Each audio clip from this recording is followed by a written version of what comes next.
Franchement, posons les choses 2 minutes. Éteins le bruit.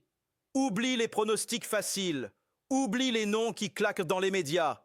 Dans cette CAN, s'il y a une équipe que personnellement je redoute le plus, ce n'est pas celle dont tout le monde parle, ce n'est pas le Sénégal. Pourtant, sur le papier, probablement l'effectif le plus dense du continent. Ce n'est pas la Côte d'Ivoire, championne d'Afrique en titre. Ce n'est même pas l'Égypte, la nation la plus titrée de l'histoire de la compétition. L'équipe que je redoute le plus, celle qui peut te pourrir un tournoi sans faire de bruit. C'est la RDC, le Congo, les gars. Et je le dis sans provocation, sans exagération, sans buzz. Bonne chance, vraiment, à toutes les équipes qui tomberont sur la RDC dans cette CAN. Parce que cette équipe-là ne fait aucun cadeau. Zéro. Et je vais aller plus loin. Oui, je l'assume complètement. Pour moi, la RDC fait partie des 3 grands favoris de cette CAN. Pas dans le top 5 flou. Pas dans la catégorie outsider sympa. Non, dans les 3. À la même table que le Sénégal. À la même table que le Maroc. Pays organisateur, avec toutes les conditions réunies. Et je vais être encore plus clair, si la RDC gagne la CAN, ça ne me surprendra absolument pas. Pourquoi? Parce qu'on ne parle pas d'un coup d'éclat, on parle d'un projet, d'une progression, d'un processus qui avance, match après match, année après année. Revenons un instant en arrière, la dernière CAN, demi-finaliste. Rien que ça pose une base. Mais le plus impressionnant, ce n'est même pas ce parcours. Le plus impressionnant, c'est ce qui s'est passé après. Parce que souvent, dans le football africain, une équipe fait une belle CAN, puis elle stagne, elle régresse, elle disparaît. La RDC, c'est l'inverse. Depuis cette CAN, ils ont encore progressé. Collectivement, mentalement, structurellement. C'est comme une équipe qui arrive déjà très haut et qui refuse de se satisfaire. Ils ont appris. Ils ont corrigé. Ils ont évolué, ils ont appris à varier leur jeu, à gérer les temps faibles, à répondre sous pression. Et aujourd'hui, soyons honnêtes, c'est peut-être l'équipe africaine qui a le plus progressé sur les 2 dernières années. Je vais prendre un exemple. Et je sais déjà que ça peut faire grincer des dents. Alors respirez, posez-vous, écoutez jusqu'au bout. Le Maroc, attention, et je le dis clairement dès le départ, aucun manque de respect. Zéro provocation. Le Maroc reste une référence absolue sur le continent. Une équipe structurée, régulière, respectée. Un projet solide, installé. Mais maintenant, éteignons les émotions. Regardons froidement l'évolution pure. Et là, honnêtement, j'ai ce sentiment-là de plus en plus fort. Sur la dynamique récente, la RDC a franchi plus de caps. Le Maroc a enchaîné les victoires, oui, des séries impressionnantes, des chiffres qui claquent. Mais soyons honnêtes entre nous. Souvent face à des adversaires qui ne représentent pas le très haut niveau continental. Des matchs maîtrisés. Propres, mais rarement inconfortables. La RDC, c'est autre chose. La RDC n'a peut-être pas les statistiques qui font rêver. Elle n'a peut-être pas les séries parfaites. Mais elle a quelque chose de bien plus précieux en tournoi. Des matchs références. Des vrais. Des matchs où tu ne déroules pas. Des matchs où tu souffres. Des matchs où tu dois t'adapter en pleine tempête. Des matchs où ton plan A ne suffit pas et où tu dois inventer un plan B. Des matchs où tu apprends à gérer la pression, à survivre, à grandir. Et c'est ça la différence fondamentale. Parce que les grandes équipes ne se construisent pas seulement dans le confort, elles se forgent dans la difficulté, dans les matchs serrés, dans les scénarios imparfaits. Et aujourd'hui, quand je regarde la RDC, je vois une équipe qui est passée par là, qui a encaissé, qui a corrigé, qui a mûri. Ce n'est pas une équipe qui impressionne toujours sur la feuille de match, mais c'est une équipe qui sait quoi faire quand le match devient sale. Et dans une CAN, c'est souvent ça qui fait la différence.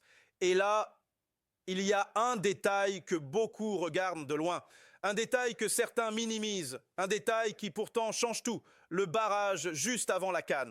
Les gars, ce barrage, ce n'est pas un simple match de qualification, ce n'est pas une formalité, ce n'est pas un match en plus, c'est une CAN avant la CAN. Pression maximale dès la première minute, match coup près, zéro calcul possible, zéro droit à l'erreur. Tu perds, tu rentres à la maison, tu gagnes, tu continues à respirer. Et dans ce genre de contexte, les masques tombent, les équipes se révèlent, les caractères parlent. La RDC, elle, a répondu. Ils l'ont gagné, pas en tremblant, pas en priant, en jouant, en s'adaptant, face aux finalistes de la dernière CAN, sous pression, sous tension, sous le regard de tout un peuple. Et ce qui est encore plus fort, Ce n'est même pas le résultat, c'est la manière. Plusieurs visages montrés, plusieurs plans utilisés, capables de défendre bas quand il fallait survivre, capables de sortir quand il fallait respirer, capables de frapper quand il fallait faire mal. Ils ont subi, ils ont encaissé, ils ont répondu. Et pour moi, c'est exactement là que tout bascule. Parce qu'à partir de ce moment-là, la RDC n'arrive plus à la CAN comme une équipe en préparation. Elle arrive chauffée, elle arrive testée, elle arrive habituée à la pression. Ils ont déjà vécu ce que d'autres vont découvrir au premier match, la peur de perdre, la tension d'un match à quitte ou double, le poids d'un résultat qui peut tout faire basculer. Pendant que certaines équipes entreront doucement dans le tournoi, la RDC, elle, est déjà dedans. Et dans une compétition comme la CAN, ça c'est un avantage énorme. Quand tu regardes cette équipe aujourd'hui, une chose frappe immédiatement. Elle sait tout faire. Ils savent défendre bas. Ils savent presser haut. Ils savent subir sans paniquer. Ils savent ressortir proprement sous pression. Ils savent attaquer placé. Ils savent se projeter en transition. On caricature souvent la RDC comme une équipe très défensive, très compacte, très organisée. Et ce n'est pas faux. Mais c'est justement là le piège. Parce que c'est une équipe difficile à manœuvrer est capable de te punir derrière. Et tous ceux qui ont déjà vu leur équipe affronter un bloc bas bien organisé le savent. C'est l'un des pires styles à jouer en tournoi. Ajoute à ça de la vitesse, de la qualité technique, des joueurs capables de faire mal en transition. Et là, ça devient très sérieux. Défensivement, soyons clairs, la RDC a l'une des meilleures lignes du continent. Charnière solide, latéraux disciplinés, gardiens rassurants. Même quand il y a débat sur certains postes, le niveau global reste très élevé. Au milieu, ce n'est pas flashy, mais c'est intelligent, dense, travailleur, des joueurs qui comprennent le tempo d'une CAN, quand calmer, quand accélérer. Offensivement, énorme point fort, pas de dépendance à un seul joueur, des profils complémentaires, des joueurs capables d'entrer et de changer un match, de la profondeur. Mais s'il y a une progression qui change tout, une progression qu'on ne voit pas toujours sur les statistiques, une progression qui ne se lit pas sur une feuille de match, elle est mentale. Et ça, dans un tournoi comme la CAN, c'est souvent la différence entre une bonne équipe et une équipe dangereuse. La RDC, aujourd'hui, ce n'est plus une équipe qui panique.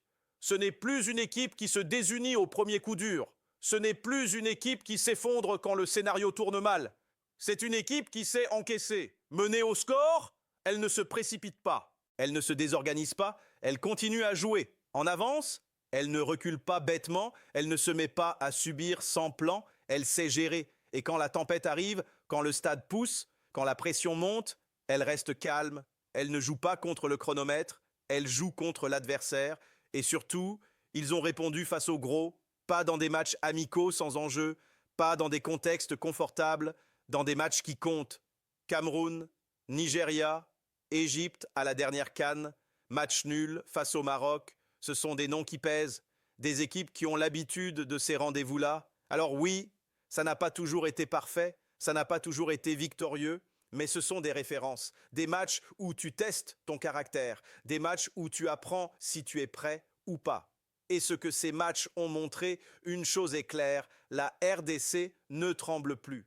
Elle peut perdre un duel, elle peut rater une occasion, mais elle ne sort plus mentalement du match.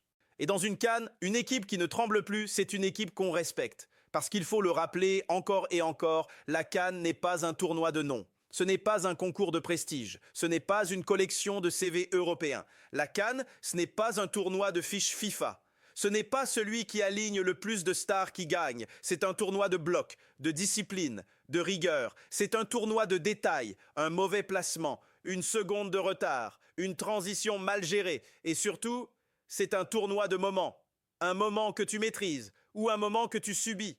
Et dans ce type de compétition-là, la RDC coche énormément de cases, silencieusement, méthodiquement. Si elle marque tôt, le match change de nature. Le terrain se rétrécit. Les espaces disparaissent. Elle devient infernale. Chaque minute devient une épreuve. Chaque attaque adverse s'épuise dans le bloc. Chaque récupération est une menace. Si elle est menée, elle ne sort pas du match. Elle ne s'énerve pas. Elle ne perd pas son plan. Elle reste dangereuse parce qu'elle sait attendre, parce qu'elle sait choisir ses moments, parce qu'elle n'a pas besoin de dominer pour frapper.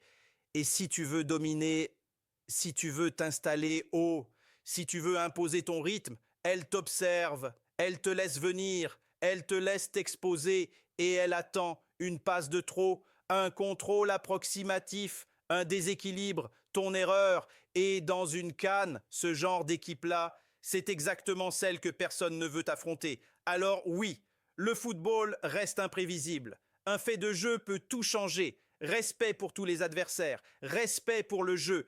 Mais une chose est sûre, la RDC arrive à cette CAN avec des arguments solides, une progression réelle et une maturité nouvelle. Et personnellement, si je suis supporter d'une grande nation africaine, la RDC, c'est clairement le tirage que je veux éviter le plus longtemps possible. Maintenant, à vous. Est-ce que pour vous, la RDC fait partie des équipes les plus redoutables de cette CAN? Est-ce que vous les mettez parmi les vrais favoris ou est-ce qu'on en fait trop? Dites-le en commentaire, débattons calmement, dans le respect du football. Likez, abonnez-vous, restez connectés, la prochaine analyse arrive et elle pourrait encore surprendre. Prenez soin de vous les gars.